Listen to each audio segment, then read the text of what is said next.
Hey everyone, welcome back to another Beast of the Mesozoic review. Today we take a look at another highly anticipated figure, the Dilophosaurus wetherilli. And as always, a huge shout out to David at Creative Beast Studios for sending out this production sample for these early reviews. Now at the time of this review, these figures are currently on the water and they should be available to ship in the next 5 to 6 weeks for everyone that pre-ordered them. And if you want to secure it for the pre-order price, I'll leave a link to Creative Beast Studios down below in the description. If you pre-order it, you end up saving $5. The figure comes out to $60. Once it is in stock, it jumps up $5 to $65. If you want to save a few bucks, go ahead and pre-order it. So let's just take a quick look at the packaging and look how beautiful this Dilophosaurus looks in the packaging. That is an absolutely amazing head sculpt and the paintwork looks absolutely fantastic. Can't wait to crack this bad boy out. You got the Beast of the Mesozoic logo up here and down below Dilophosaurus wetherilli 1/18 scale dinosaur action figure.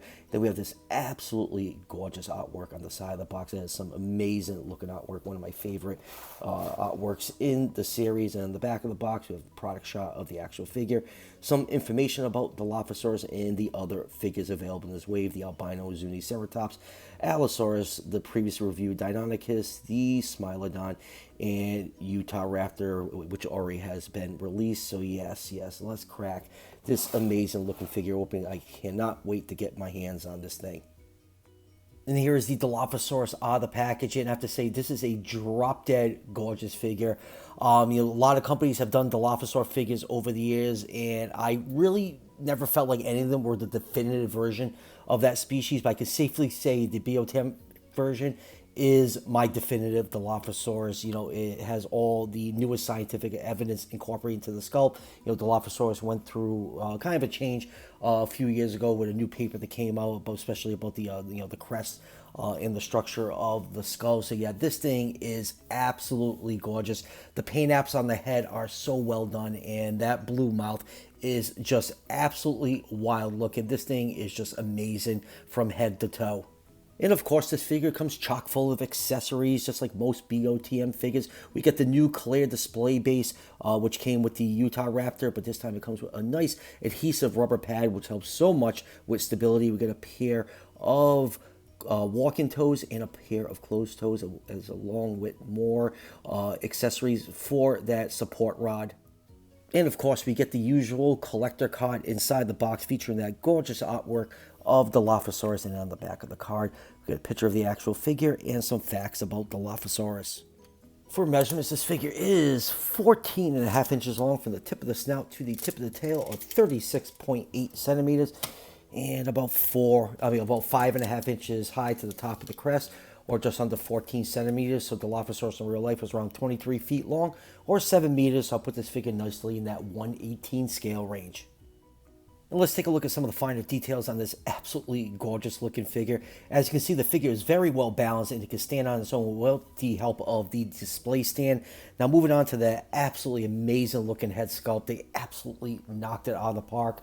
I said earlier, this is my definitive version of Dilophosaurus. This is the Dilophosaurus figure I've been wanting for years, and the head looks absolutely amazing. The crests are all decked out in bright blue, highlighted by dark brown stripes. The eye is done in that nice baby blue with a black pupil, and so is the mouth.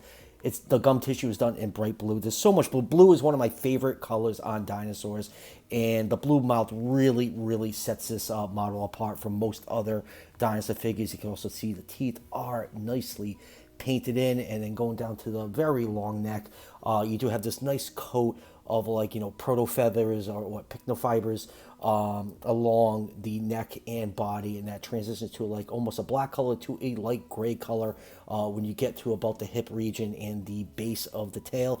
Moving down to the forearms are nicely done. The fingers are featherless. You have nice glossy black paint for the hand claws, and going to the hind legs, same thing. Hind legs are very nicely done. Lots of nice muscle detail. Below the knee, the legs are done in scales, and the toe claws and the feet are done in glossy black paint also. And then going down to the tail, you have more of that dark gray feathering. It ends about halfway down, and then the tail goes completely featherless. You have all these nice dark brown stripes along the tail. It ends with a nice black tip. So yeah, all around, this figure is just absolutely amazing looking. My favorite Dilophosaurus figure ever released.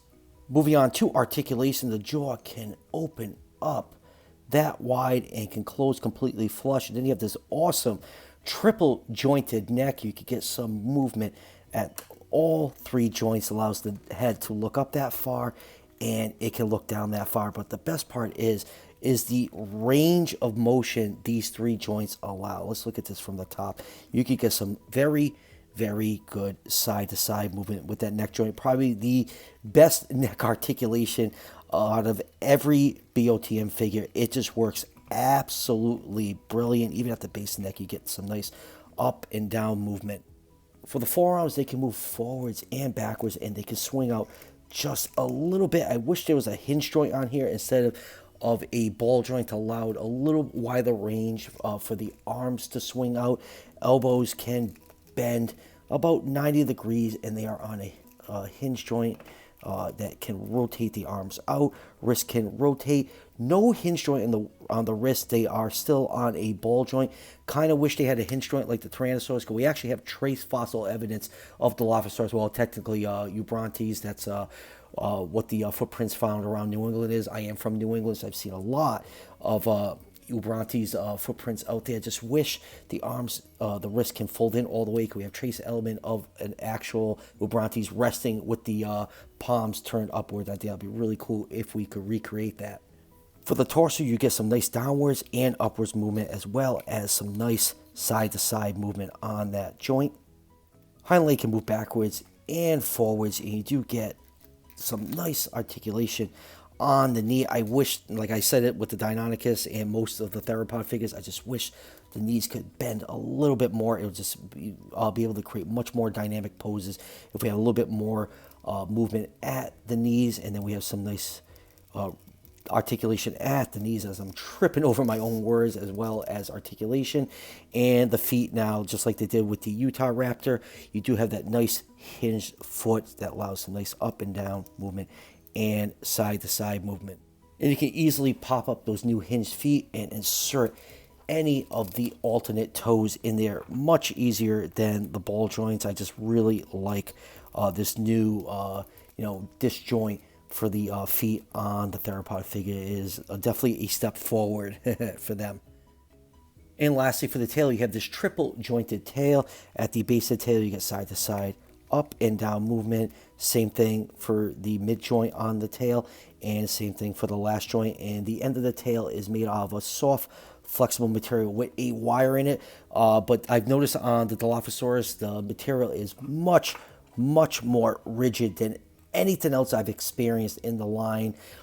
So that is, I guess that is a plus, but boy, does it give you a workout. It's definitely a new material, and hopefully that holds up better than the softer material. Not that I've ever had a problem with it, but really interesting that there is a different material for the bendable tip. Moving on with comparisons, here it is with the Hammock Collection Dennis Nedgery. I always say this in all my BoTM reviews. 3 3/4 inch action figures are at 1/18 scale, so they scale perfectly with these figures. Next up, here it is with a few scientifically accurate Dilophosaur figures. In the back over here, we have Collect Days, and then Safari Limited and Holland Goods. Out of all these, up until BoTM's version, I consider Holland Goods to be one of the best Dilophosaur figures out there. I feel like every company has given their shot at Dilophosaurus, but never got it quite right. I actually felt bad for Safari when they released this figure. It was like a month before the new paper came out about the new Dilophosaurus, crest and skull reconstruction. But yeah, BoTM's, this thing is an absolute masterpiece. Next up, we have a couple Jurassic Park style Dilophosaurs. To the right, we have the very rare Amber Collection version, which is technically 1/18 scale. And then we have the newer Hammock Collection version. Both of these are from Mattel. There's no denying that Jurassic Park helped elevate Dilophosaurus into the general public. But for me, the real life animal is far more interesting and terrifying than the movie monster version of Dilophosaurus.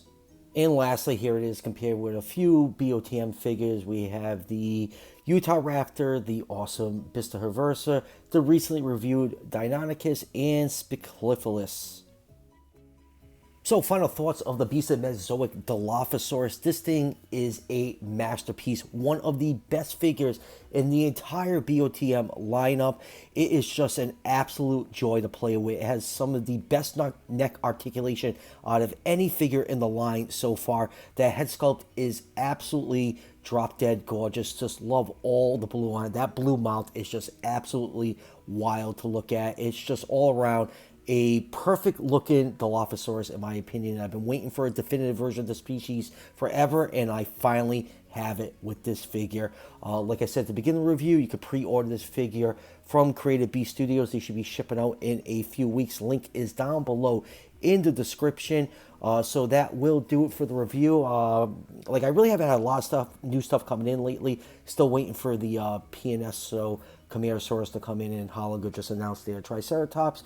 So be on the lookout for those reviews. And as always, if you're enjoying the content on this channel, show your support by hitting that subscription button just below the video. Each subscription helps out the channel tremendously, and it's greatly appreciated. And I'll see you guys for the next one.